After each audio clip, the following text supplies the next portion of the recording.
everyone. Welcome to our third segment of Bleeding Cool Chatter today. We're just inundating you guys with so much content today. And now we're going to talk about TV. We have a bunch of stuff to cover about TV. What would you guys like to do first? See, what else? Addie, you've been talking about missions. Yeah, I came across this thing because 2 days ago I came across this announcement that BBC4 were picking up this European, I don't know if it's European, it's either French or French-Canadian science fiction show called Missions. And everyone in it is French, and it's about a private mission to Mars. There's a race to Mars. And, the press release was terribly excited that this might be the next big prestigious European show that that BBC4 are going to show in the UK. And then I stumbled upon the fact that, Shudder already have it on streaming here in the States, the entire first season. And really? Yes. Shudder, the horror channel. Yeah, because nice. there's the kind of horror thing going on in the series, because it's about this mission to Mars. They go to Mars and weird, mysterious things happen. And so I thought, like you do. And it's really, really bad. It is awful. Really? Thing the Martian got right, which is that the writers were obviously making sure as they went without researching anything at all. Because the main character is supposed to be this woman who's a psychiatrist, and the psychiatrist who's supposed to go on this mission dies in a car accident, and she gets a call, and days later she's on this trip to Mars. Shouldn't astronauts get months of training and evaluation before they get stuck on a spaceship to travel to Mars? And then by then it's you cut to 10 months later, which is the travel to Mars, even though in real life it actually takes a lot longer than 10 months to get to Mars from Earth. And she's already having an affair with the captain when she's supposed to be the ship's psychiatrist, keeping on top of morale. And the captain's wife, she's one of the scientists, and she may or may not know, and it's all the other people in the crew, they're all assholes, and none of them act like astronauts at all. That they act like basically narcissistic French people. And sign me up. All That's over what that. did it for you. Ray's like, I'm aboard. You're selling the shit out of this for me. Write that down. Ray, I expect to have week by week reviews now. I want to see everything from you. I'm live blogging the S out of that. What are you talking about? Oh, sorry. And it's by the end, the pilot episode is like a cliffhanger where they're supposed to go. They get a distress call from an American mission that apparently beat them to Mars, and something's gone wrong down there. So they're like, okay, I guess we should go down and rescue them. And first of all, it's nobody sent a probe to Mars to assess the place first. That's another thing. And the captain gets up. Suddenly, that shuttle can't separate from the main ship because some couplings are stuck. So he puts on his spacesuit and he goes out to manually repair the coupling. And then suddenly, one piece of spinning machinery, and I'm not even sure what it is. Maybe it gives them artificial gravity, hits him, and he's lost, and he's floating off into space in his death. And I'm like, where's his tether? He goes out without a tether? So you're saying that the lack of science was so bad that it just drew you straight out of the show? Yeah. There's not just a lack of scientific evidence going on here. There's a lack of common sense. Have you considered that it might be just the French space program and they just don't really use tethers? They use French bread. They use French bread. Half sticking out of a brown bag on the back of the wine bottles and cheese. Yes. Oh my god. They don't actually use tethers. They just connect a bunch of baguettes together with toothpicks. That's how they do it. Bleeding Nice Cool to would know. like to apologize to anyone from France and the French space program at this point. This chatter is being sponsored by the French Embassy, so we have absolutely... Oh no. Okay. French space program. Don't laugh at that. You don't know. Because I'm telling you, Addie, what I'm sensing you're saying is give it a try. Is that what you're saying? I'm sensing you're an in-between on this one. Yeah, I mean, there are clips for the rest of the season, and it's like they go to Mars and they discover a Russian cosmonaut on Mars who went missing in 1967. I think I need And to then see. Wait, what? Wait, this sounds Human- better already. Wait, 67, and now this is modern day? Iron Sky?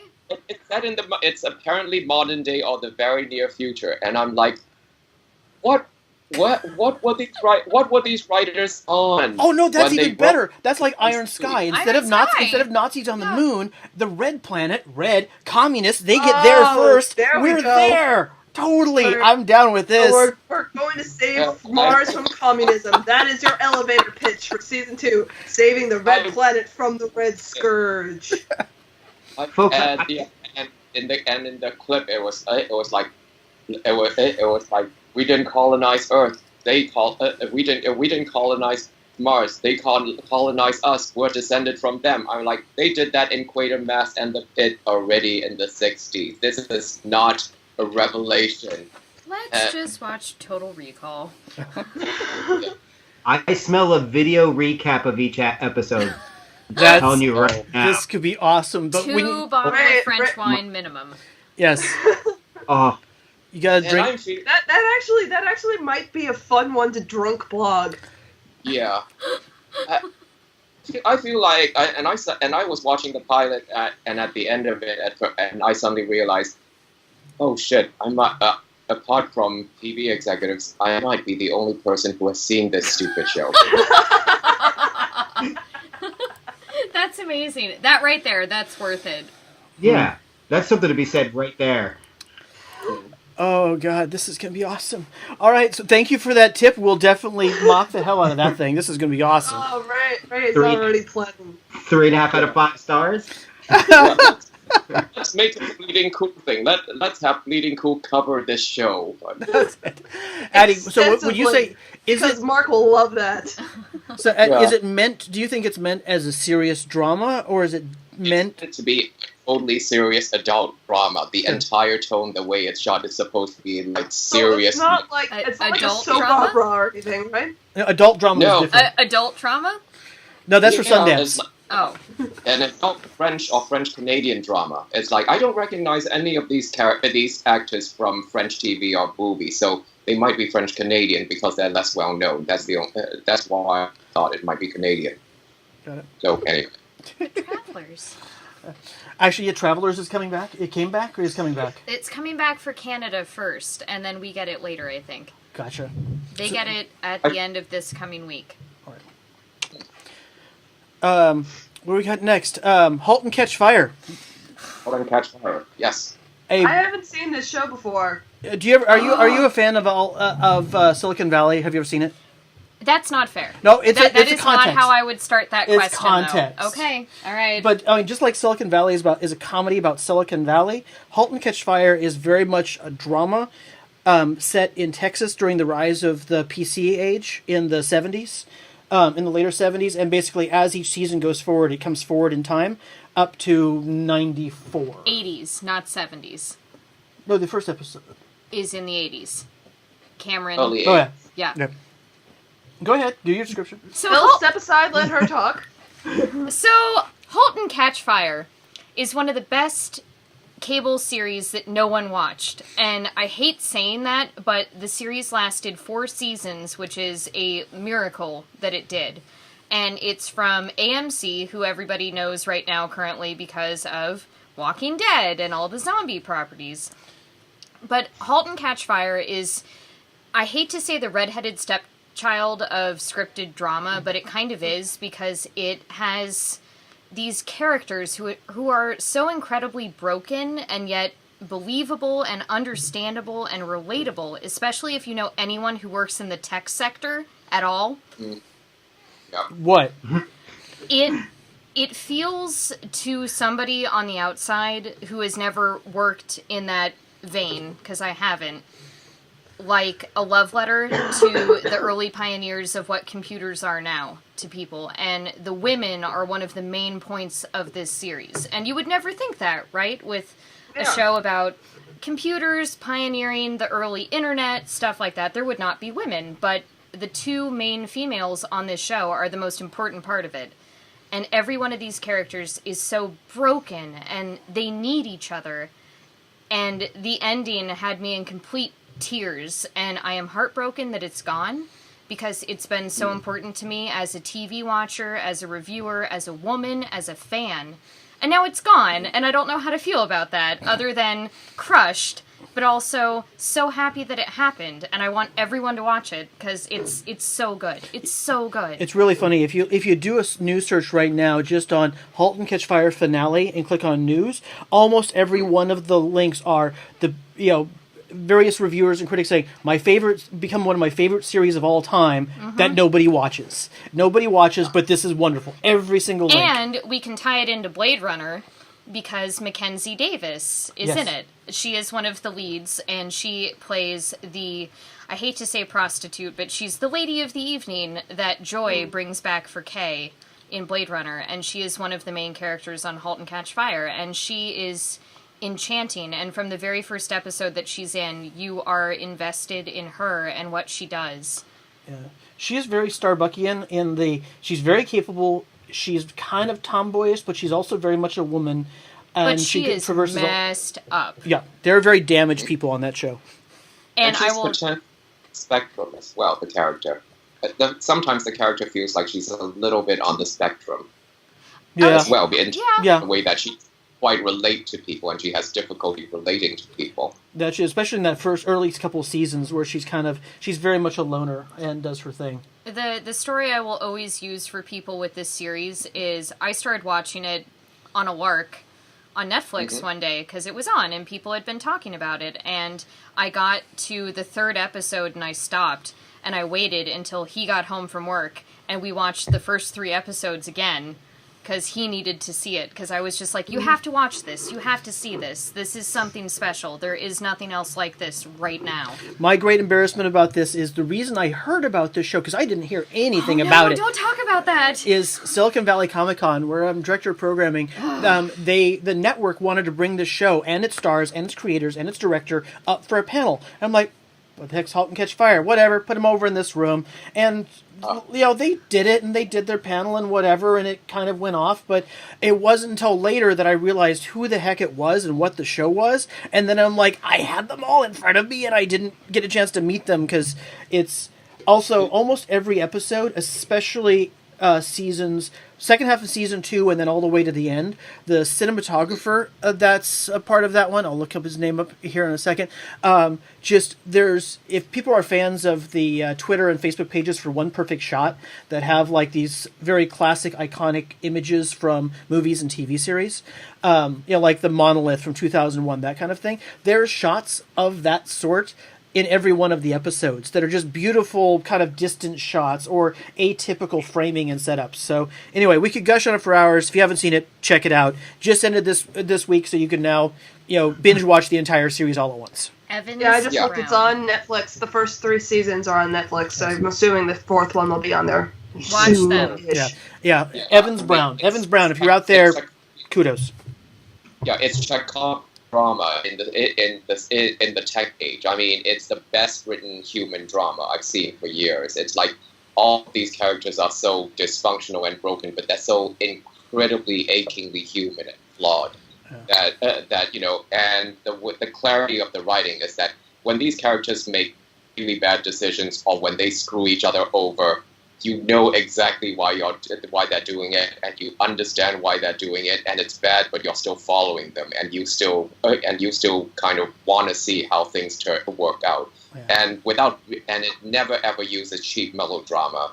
And whenever something that might be an obvious dramatic point, it's written and filmed and acted in a way that is not expected and it's not obvious. Yeah, it is not what you expect off of a TV series these days. It really is. It's something else. All right. And other than The Fall, it is the best thing Lee Pace has ever done. Yeah. Wow. Yeah. That's a tall order right there. He's amazing. If you're a Lee Pace fan and you have not seen this show, watch this show. He has one of the amazing arcs that goes through 4 seasons.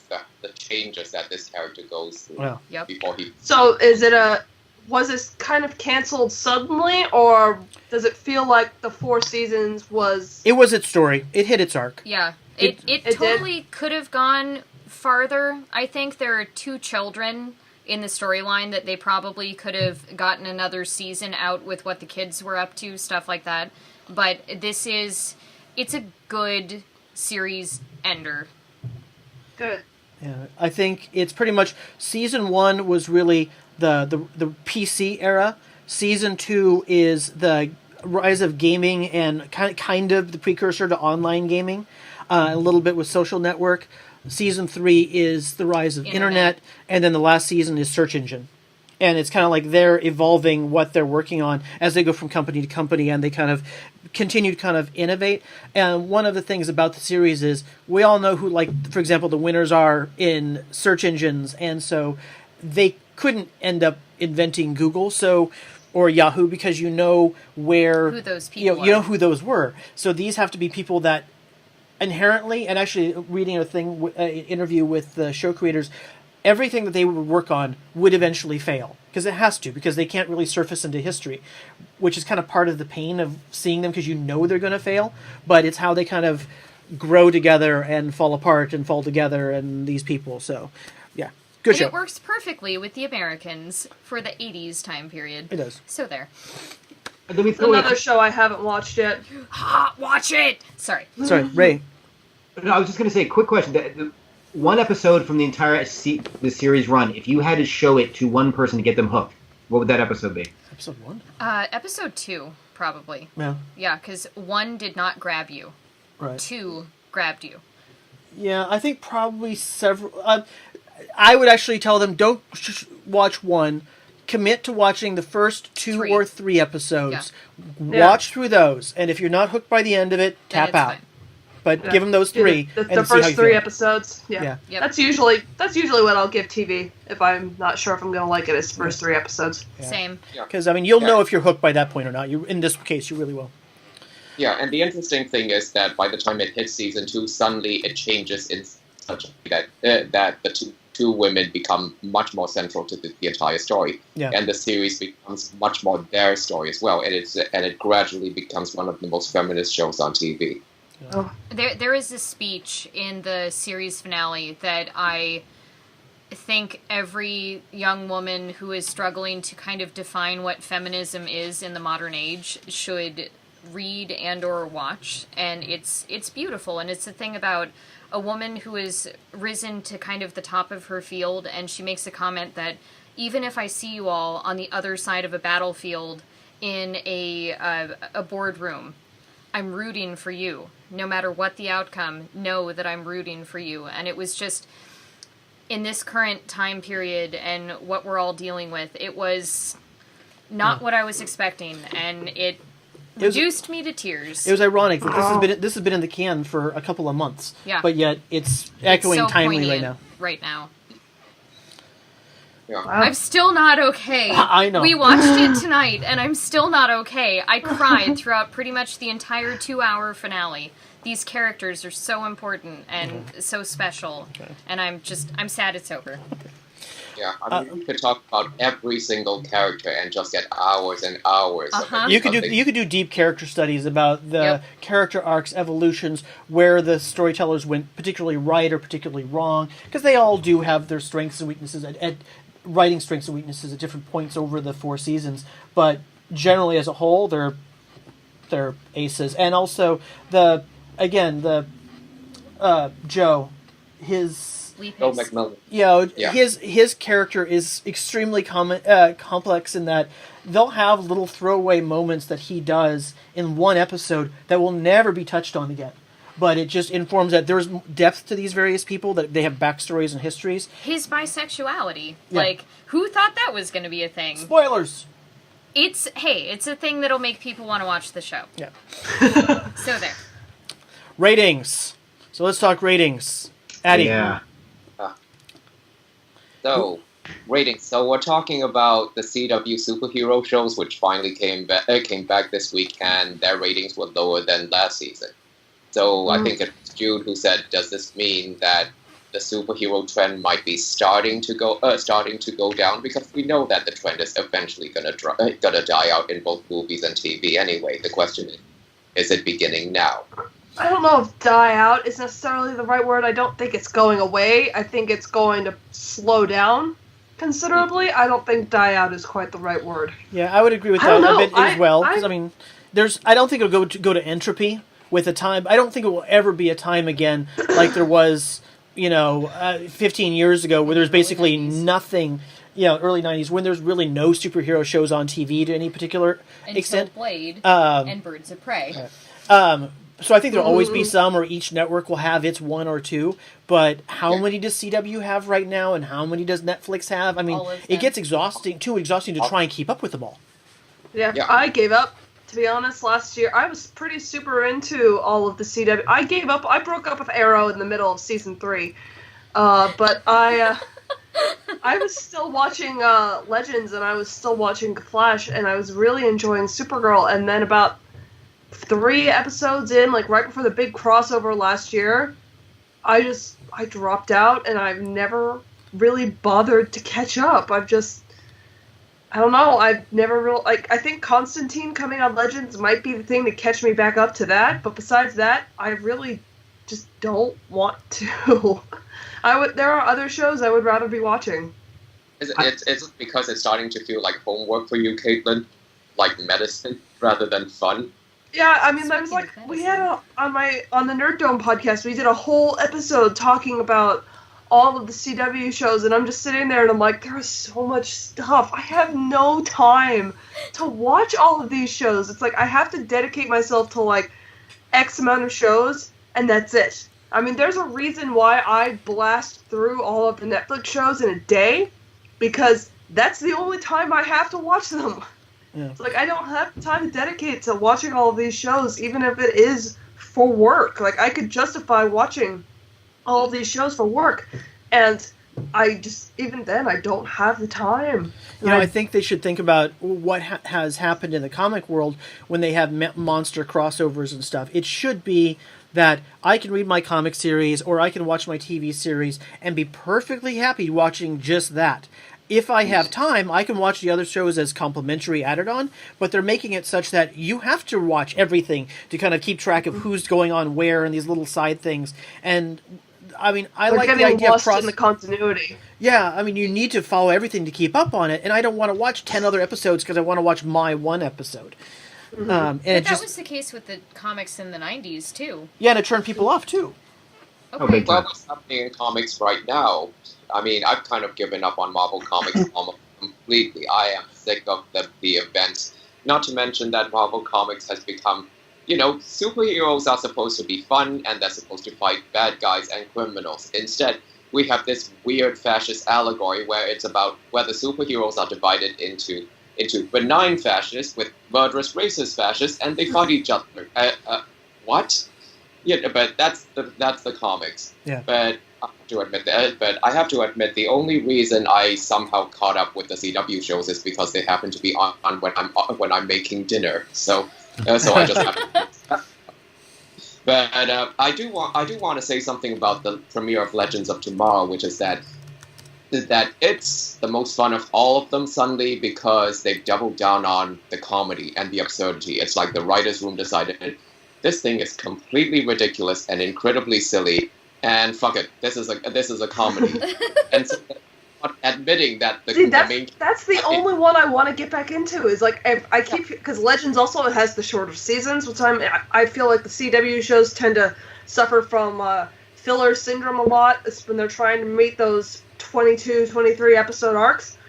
Legends is the only one I want to catch up on, and that's not just because I am the easiest lay in the world for team dynamics. I love all that stuff, which is why the fact that they can't even get me to watch those crossover shows, right? The fact that they can't even get someone like me who loves watching these characters interact to watch the crossover shows really says it. Man, I don't know what CW is doing, but it feels like there was a misstep sometime in the last 2 years, and I'm not sure what it was. They don't know either. It's okay. be down to the fact that Greg Berlanti is the showrunner of all of them. Yeah. He's the executive producer, and people love working with him. Everyone says he's a great guy. He's a nice guy. They love working for him. They love working with him. But he's the one who more or less dictates and blue pencils all of the character arcs and all of that. And you start to notice a sameness across all the CW shows. One of the problems I have with the writing of the CW shows is that it insists on the heroes, the main characters, having to be idiots in order for plot to happen.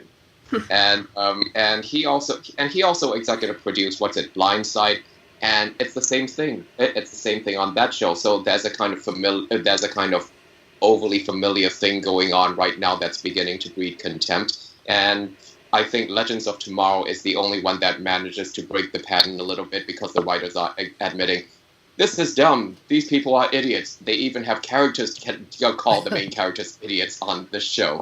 And I noticed that in the season premiere, even Katie Lutz, her performance is now suddenly changed, because in the last 2 seasons she was playing this incredibly serious, grim, angst-ridden assassin.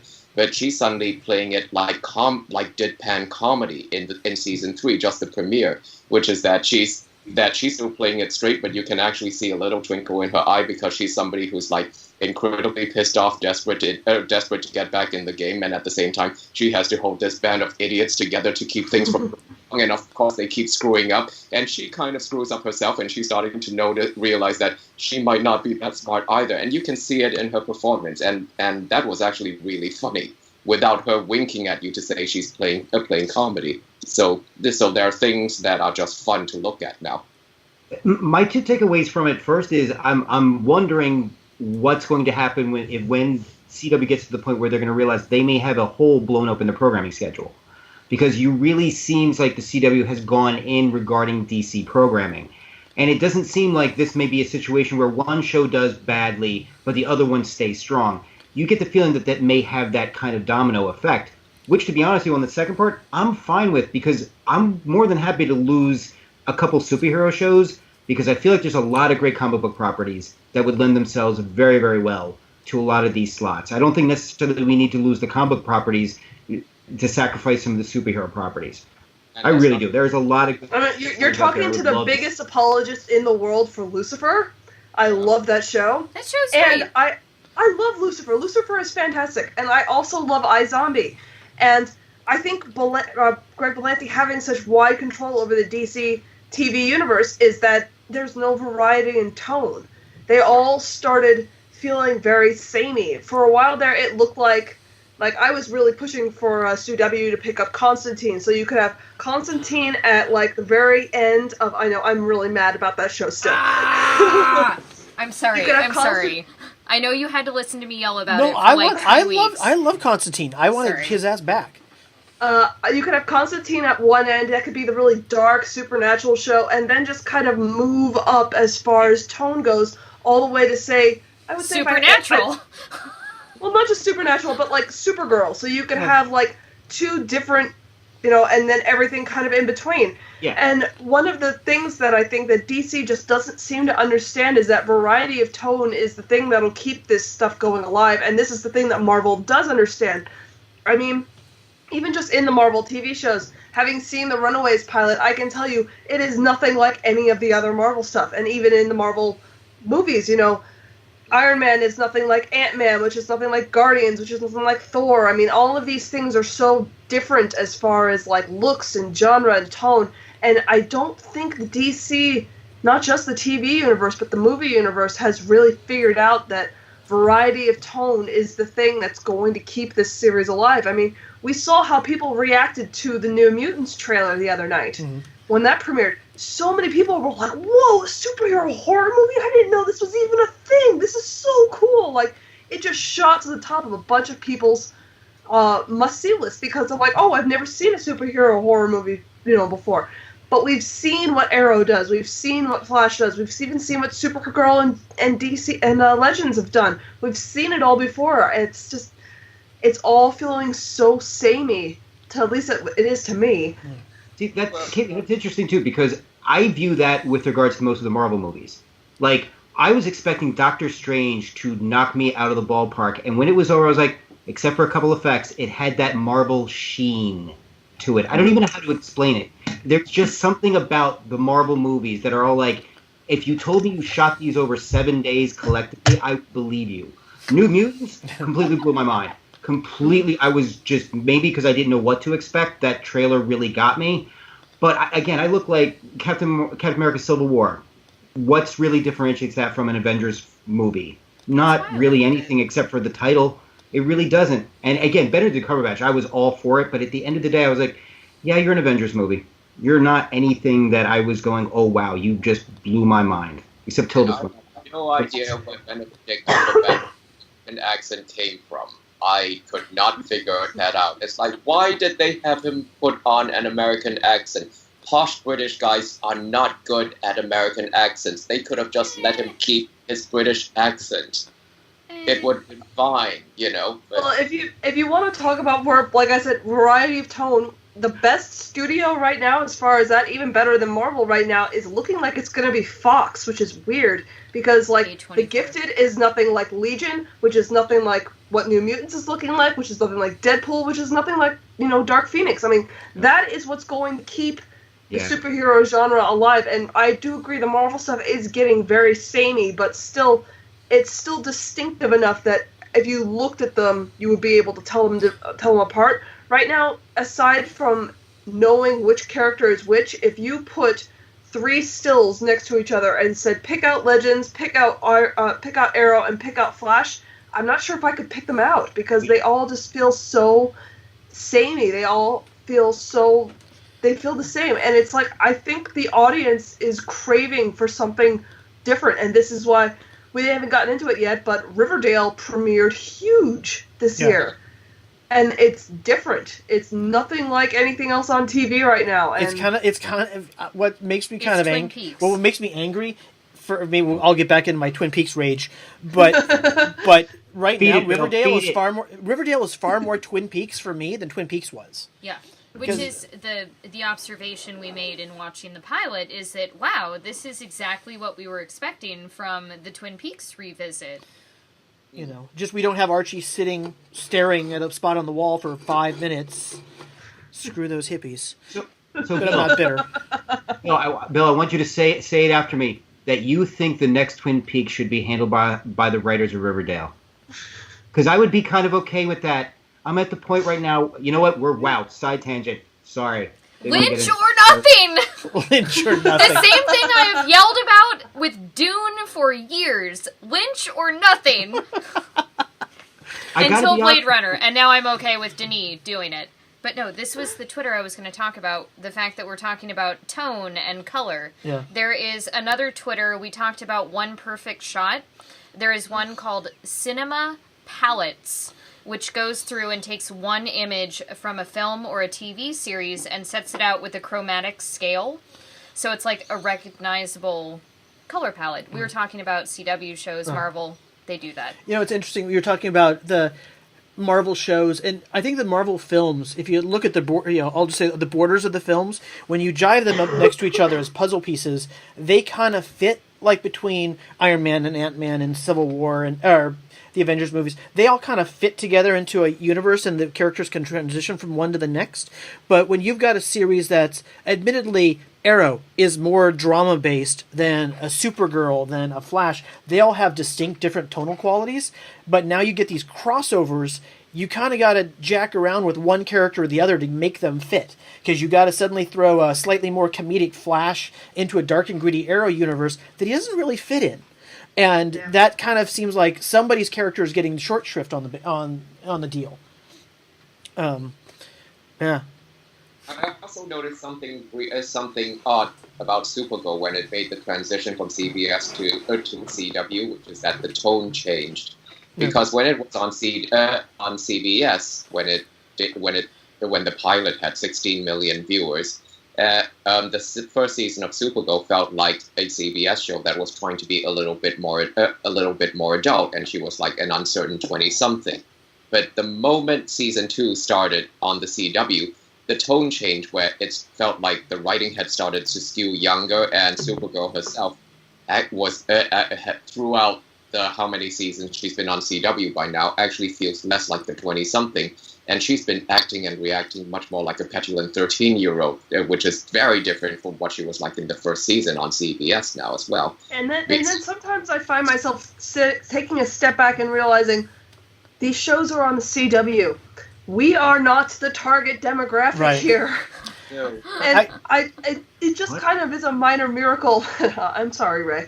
What? It's just kind of weird that, we're sitting here debating the merits of television shows on the CW when it's the CW. It's like a lot of the problems that a lot of us have with, Arrow and Flash and Supergirl and all that stuff, it's stuff systemic that is built into the CW model. So it's like, how would these shows fare if they got away from that, from where that is? But then, you also have to wonder, why isn't the CW and the shows really leaning into the fact that they have brought in an entirely new demographic? Why didn't they look at the numbers for, Flash and Supergirl and Legends and everything and go, hey, a lot more guys are watching this than we ever thought possible. Why is that happening? What has brought in this older and, let's face it, probably male audience? And why aren't we tweaking the shows a bit to adapt to that? It's like they are on the CW, so they're staying CW shows instead of trying to branch out to what a CW show could mean. I think you're right in what you're saying about, yeah, we're not all, except for Ray, really the CW target demographic. But however, I used to be. If it was Gossip just Girl was fantastic. But first 2 seasons. Birds of Prey. Birds of Prey. Back when it was UPN. When we're thinking about CW, it's not just us that are thinking that something's amiss, because again, this topic started because Addie was pointing out the ratings are down significantly across their shows. So something is losing cohesion. Is it actually those younger female demographic are getting older and so they want a different storytelling? So it is they're losing their own viewership because they're aging out and they want something more substantial, or are they just somehow no longer connecting with the stories for whatever reason? It's been within the last week, though, right? So what's not to say that outside influences are having a big impact on that? Always possible. It will really be telling us how well the ratings go on the crossovers. Whenever shark jumping / crossovers happen, and that's always used to be it. If you were crossing over your characters between shows, somebody's jumping the shark. But so now we get to we just call it Shark Week. But we'll see what the ratings are that week. Shark Week is great. Shut up.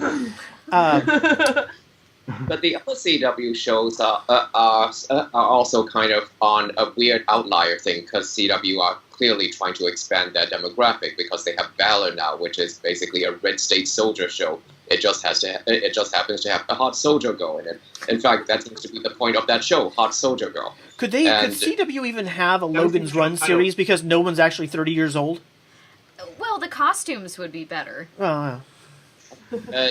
And let's see. Riverdale was the only big hit. It came back with twice the ratings it had last season. How is Supernatural doing?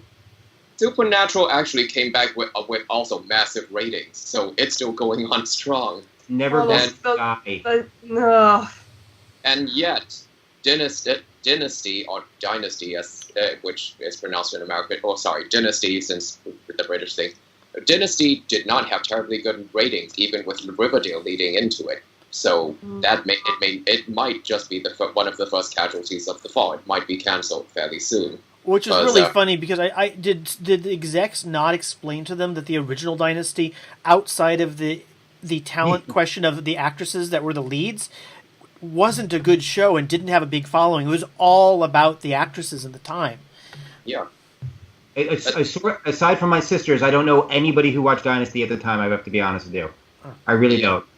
Yeah, exactly. I watched Dallas. I didn't watch Dynasty. Okay. That's different. Dallas is different. Yeah. Yeah. But the interesting thing about the new Dynasty is that the showrunners are the creators and showrunners of the OC from years back. It actually has the same kind of knowing, slightly campy humor about it. But if anything, it wasn't over the top or campy enough. It needed to be much more. This show needed to be much more nuts, actually. Because I actually saw it because I was cooking dinner at the time. Addy is solely keeping all of the CW shows alive because he cooks dinner. Like, that should be his show. And Cooking with Addy. That's it. Cooking with Addy. He's cooking and watching the show. That's what it's called. So I was cooking dinner and... Yeah. And I caught this CW show. New segment. It totally is. You know, I'm a terrible TV cover. I completely spaced that Shannara Chronicles started last week and has moved to Spike from MTV. Yeah, I saw Manu Bennett was live tweeting the whole thing. Yeah. Really? Oh. Wait, I've met... You got him to do a haka. Oh, I did. You're right. You got him to do a haka at Kansas City. All right. Sorry. My bad. Jesus. I knew he sounded familiar. Anyhow. What else do we got going on right now? Riverdale started. Dynasty started. Yep. Yeah, everything's coming back. Yeah, and guess what? Next Sunday night, The Walking Dead. I know we're all excited. Okay, I'm excited for one thing. We finally get a soundtrack. After how many seasons, we finally get an official released soundtrack. That's pretty cool. How's American Horror Story?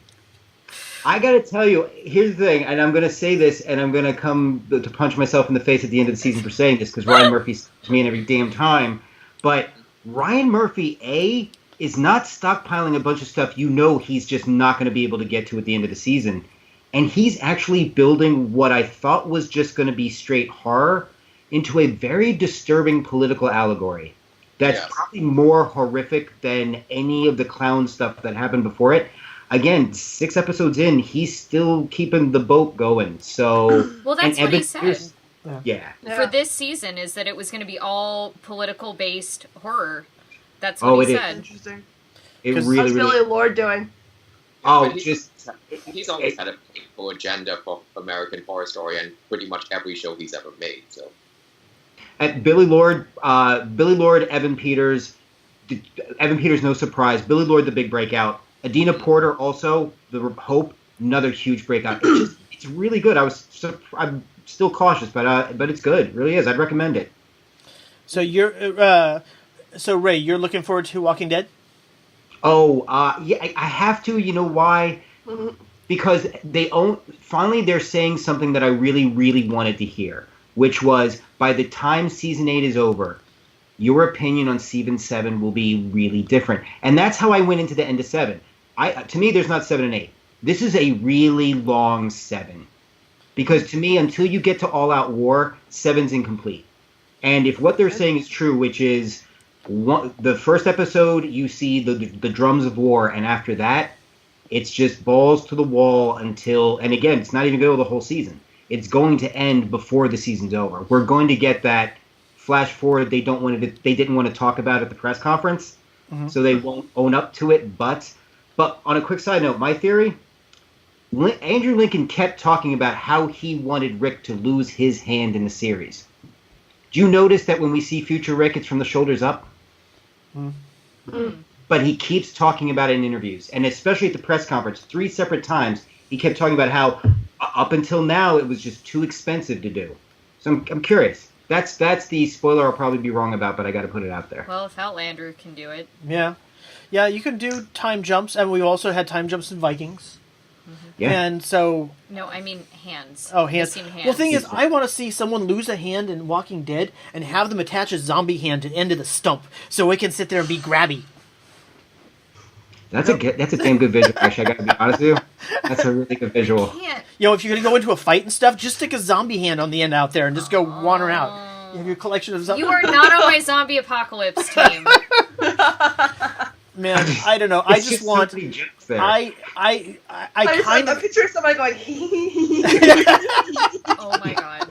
Wait. You know that thing where somebody comes up behind you and puts their arms through your things? I got that vision going on. Exactly, right there. No. Oh my god. Well, I was really frustrated at the beginning of last season with how many people lost their minds with the whole Glenn death sequence, and it struck me as really so tediously hypocritical that you had fans of the series howling that they want the series to be like the books, like the comics, and so they make them like the comics, and then they scream bloody murder that they're like the comics. It's like, make up your mind. You just want the fans don't know what they want. Fans never know what they want. Never ask fans what they want. Did you learn nothing from Hunger Games? Oh God! Did you learn nothing from Hunger Games? That's true. But we've still got the one thing I wish they would learn from Game of Thrones is, I wish they would at least give us the kindness of not get stuck in the whole people are protected the more fans like them. It's like, no, make everyone at risk. Anyone can die at any time, and do it from time to time.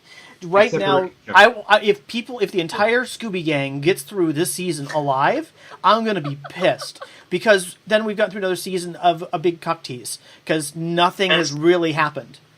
Let's be careful here, Bill. What are we talking about? Who's in the Scooby Gang, my friend? Let's be real careful about this list. No, all of the regular gang, all the Rick and clan. Rick, Michonne, they live. You have to. Sorry, Daryl is expendable. He was the reason why Abraham got killed. Anyway, we don't like to talk about that, but. Okay. No, it's true. It was. He got him dead. We love Norman Reedus. He's too cute. We can't talk about how he's responsible for Abraham's death. Whatever. Well, just let Carol be the last one alive. Yeah. That's all I fucking care it's about. It's her standing with point. backlit and blood dripping everywhere, and it's her holding two knives. That's fine. Like that scene from Serenity. Yep. Yeah. Exactly. But with Carol. Because Carol's awesome. Did you see? For the record, I'm still on team never seen an episode of The Walking Dead, so... You're okay. That's fine. I know, I've had a lot of people tell me that recently. It's... Go ahead, Addy. I was going to ask, did you guys see the announcement? I think it was Scott Gimple, the showrunner, who said they're going to give Andrea's death in the comics to another character, since Andrea died on the show quite a few seasons ago. Yep. Mm-hmm. And the only character I can think of where that death on the show would mean anything would be to kill off Michonne, because she's now Rick's love interest. Don't fridge another woman. I don't even know who these characters are, and I say don't fridge a character, especially one who looks as badass as that. Right. Yeah. My joke for this series for the last... Okay, really, if I went back to look at it, probably been the entire series, is whenever Rick/Andrew Lincoln gets stressed, the only way he can emote it is how sweaty and greasy his hair is. Yeah. If it's light and fluffy, everything is going well. But as soon as it gets matted down to his head, he's under high stress. And it will change within a scene, depending on where his stress level is. And it's just, That would distract me so much. It is. Every time you watch a scene, it's always that really way. Dirty characters. Ugh. Yeah. The funniest thing here... I'm sorry, I keep interrupting you. Go. No, go. Well, the funniest thing here is that I remember Andrew Lincoln back in the 90s when he was on a show on the BBC called This Life, and that became the hottest show on British television at the time. I like and he played a guy named Egg, who was basically a wannabe author. This Life was about a show about a bunch of housemates who were all basically young 20-something lawyers. And it was cutting edge on the BBC at the time because it showed these young 20-something edgy characters. They were lawyers, and they basically drank and did a lot of drugs and had sex with each other and made a mess of their lives and each other's lives. And Andrew Lincoln's character was actually the only one who wasn't a complete jerk on that show, because he was the one who quit his job and he stayed home all the time trying to write his novel, while everyone else around him was just screwing up their lives. I loved him on Teachers. Teachers was on Hulu for a while, and anybody who is a fan of his work on The Walking Dead should totally watch Teachers. Anything else for the week ahead for TV? It's not November yet. I don't care. Vikings When comes do we- back in November. That's why. When do we think Marvel's finally going to announce a Punisher release date? Oh, man. After Thor. Sometime after Thor releases would be my guess. Sometime in December, they'll announce that it will probably hit in either January or February. That's my guess. Oh, you think they're going to delay it all the way to 2018? I do. I'm gonna guess around the holidays, because people are sitting around and will watch stuff. But it's kind of hard to guess if they don't want to bleed off their... Because, I mean, they do these things for very specific marketing windows. And now that they're going into the next shift of stuff, it's kind of hard to say... Okay, I'll give you that. If they market it around Christmas, it could be the new Die Hard tradition. Oh, Jesus. Okay? Like, I could see that. That would be okay. But I honestly think they'll shelve it until next year. I think there's something... I absolutely think there's something to be said for them looking at, let's say, a January drop. Because, let's be honest, we know what February is going to be. Mm-hmm. Yeah. Black Panther, they're just going... And right now, November is pretty heavily dominated by Thor at the beginning of the year and Runaways on the 21st. And December is Star Wars. It's all Star and Wars. Nobody wants to touch that. Yeah, I think January would be a great time, actually, from that standpoint. Keep that monthly wave going. Oh, yeah, and it's Netflix. They don't have to launch it at any particular time. They can just... drop it whenever. It's not like they're associated with advertisers. They're just associated with subscription. There was a lot more credence given to them. They were supposed to drop it that day of the panel at New York Comic Con. Right. Yep. And that I heard from an unnamed source at an unnamed location, which I will not elaborate on. And, it's just kind of interesting to me that they still haven't said anything, if that was really the plan. I mean... Why haven't they announced a release date yet? Why didn't they just drop it the week after or something? But I guess everybody's still pretty raw about the whole Vegas thing. But getting into that whole catastrophe of a weekend for Marvel is just a whole different. We could have a whole episode about that. One of the theories is that they are recutting stuff, kind of like what happened with Spider-Man after September 11th, and how they had to scrap that entire sequence with the Twin Towers. There is a theory that there is a scene in the series that is a shooting not unlike what happened in Vegas. And so they had to make the choice right away. Do we scrap this? Do we recut? Like, what do we do? And so that's the theory I'm hearing the most often. They also did a similar thing to a movie called Gangster Squad. Yep. After the wake of the Aurora, Colorado. Yep. Mm-hmm. Which is really sad, because, like, that trailer with that scene of the squad shooting through the screen, that was amazing. That movie was killed by editing. Yep. Punisher's gonna be an interesting show when it finally drops. Ray, you were saying? One more TV show. Right. I was gonna ask Ray, have you started watching Mindhunters yet? Yeah, I watched the first episode. I don't want to give too much away about the piece where I'm going with, but best way to put it is first season of True Detective, and so far what I'm vibing from Mindhunter. I don't use deconstructionist a lot, but when it comes to the police procedural, I really like where Fincher is going with the idea of the buddy cop detective thing, and also giving really, really good insight. The next episode, we get the interview with Ed Kemper. Notorious late 1940s serial killer. So that's really where I'm looking forward to go. Addie, I think 3 episodes in, I think, right? Yeah, I'm 3 episodes in, and it really is a kind of reinvention of the procedural, because it seems to be just showing you the source of where all those serial killer shows and movies came from, which is the original version of the guys the original profilers, and how they started profiling. I mean, it's still a fictionalized version, because all the real life serial killer characters, all the main characters are all some life characters, so their names are changed from the real life people. And the most notable thing for me is that the dialogue is actually incredibly dryly funny, and it has that kind of punchiness, because it's by a British playwright named Joe Penhall, and there's a very unique kind of almost staccato rhythm to it. That's also incredibly sardonic and incredibly dry. That I tend to associate with a lot of British playwriting. Is this show going to develop a similar fandom to the way that Hannibal developed a very weird kind of finding joy in terrible things kind of fandom? No, it's not, because Hannibal was Guangino, and it's about the theatricality and the unnaturalness of the killing, and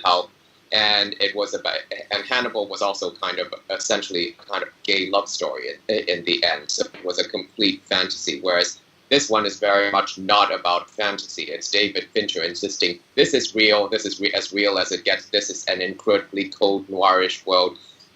So it's all cold colors, it's all shadows. Whereas Hannibal was was shadowy, but it's very lush and incredibly colorful, and it's all about art and pretension and philosophy. Whereas this one is more down and dirty existentialism and about the depravities of the human mind. It's all the stuff that Hannibal basically goes in the opposite direction on, because Brian Fuller turned Hannibal into a kind of into a version of decadent Gothic literature.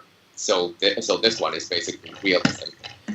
Hey, Ray, so Ray, 1 to 10, what are you giving it so far? Right now, I'd give it a solid 8.